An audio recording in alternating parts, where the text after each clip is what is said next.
Hello guys, how are you all? I'm Pramila and today my question is एक समचतुर्भुज का क्षेत्रफल ज्ञात कीजिए जिसकी भुजा 6 cm और शीर्ष लंब 4 cm है। यदि एक विकर्ण की लंबाई 8 cm है तो दूसरे विकर्ण की लंबाई ज्ञात कीजिए। ठीक है, आपको क्या दे रखा है? एक समचतुर्भुज का क्षेत्रफल आपको ज्ञात करना है। समचतुर्भुज क्या होता है? समचतुर्भुज को हम समांतर चतुर्भुज भी कहते हैं और इसे इंग्लिश में क्या कहते हैं? रोम्बस कहते हैं। ठीक है, तो ये जो रोम्बस होता है इसमें क्या होता है? आमने सामने की जो भुजाएं होती हैं वो बराबर होती हैं और आमने सामने के जो एंगल होते हैं, कोण होते हैं, वो भी बराबर होते हैं। और जो इसमें जो विकर्ण होते हैं, डायगोनल्स, ये क्या होते हैं? एक दूसरे को 90 डिग्री पे कट करते हैं, मतलब 90 डिग्री पे क्रॉस करते हैं एक दूसरे को। ठीक है, तो इसमें क्या दे रखा है कि एक समचतुर्भुज का क्षेत्रफल ज्ञात कीजिए जिसकी भुजा 6 cm और शीर्ष लंब 4 cm है। यानी कि हमें दो चीज़ दे रखी है इसमें।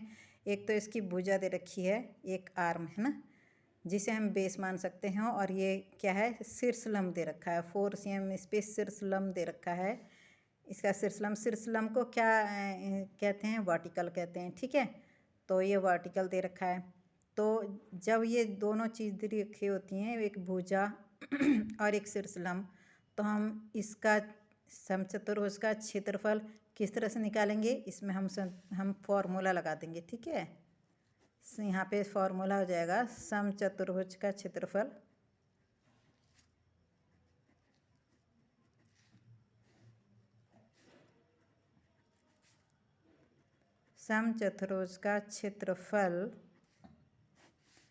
इक्वल टू, इसको हम, इस भुजा को हम क्या मान लेते हैं? 6 cm को आधार। ठीक है, आधार इंटू शीर्ष लंब। ठीक है, शीर्ष लंब यानी कि ये जो दे रखा है। तो जब समचतुर्भुज का क्षेत्रफल निकालना हो, ठीक है, तो और भुजा और शीर्ष लंब दे रखा है, तो ये फॉर्मूले में लगा देंगे समचतुर्भुज का क्षेत्रफल इक्वल टू आधार इंटू शीर्ष लंब। ठीक है, आधार कितना है इसका? 6 और शीर्ष लंब कितना दे रखा है इसका? 4। ठीक है, तो इसका समचतुर्भुज का क्षेत्रफल कितना आ गया? क्षेत्रफल आ गया 24 cm स्क्वायर। ठीक है, 24 cm स्क्वायर जो क्षेत्रफल की यूनिट होती है, वो उसमें क्या होता है? स्क्वायर होता है। ठीक है, तो कोई जो भी यूनिट होती है उसमें स्क्वायर होता है। तो समचतुर्भुज का क्षेत्रफल कितना आ गया? 24 cm स्क्वायर। अब हमें पता चल गया, क्या पता चल गया? समचतुर्भुज का क्षेत्रफल। ठीक है, अब इसमें आगे क्या कह रहा है? यदि एक विकर्ण की लंबाई 8 cm है तो दूसरे विकर्ण की लंबाई ज्ञात कीजिए। अब हमें जब किसी समचतुर्भुज में एक विकर्ण पता हो और उसका समचतुर्भुज का क्षेत्रफल पता हो और हमें दूसरा विकर्ण ज्ञात करना हो, तो हम इसमें कौन सा फॉर्मूला लगाएंगे? हम इसमें लगाएंगे समचतुर्भुज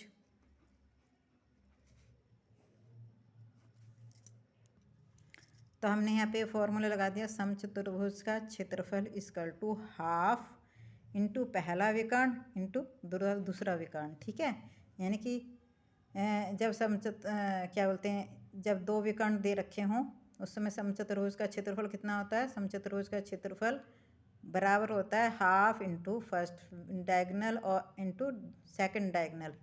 तो समचतुर्भुज का क्षेत्रफल हमने कितना निकाला था यहाँ पे? 24।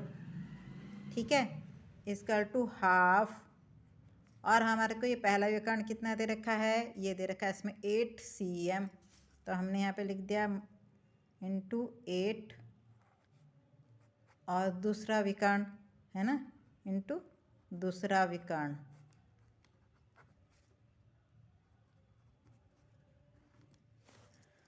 तो अब इसे सोल्व कर देंगे। दूसरा विकर्ण इक्वल टू क्या हो जाएगा? यहाँ पे क्रॉस मल्टीप्लाई कर देंगे, ये इधर जाएगा, ये इधर आएगा। ठीक है, यानी कि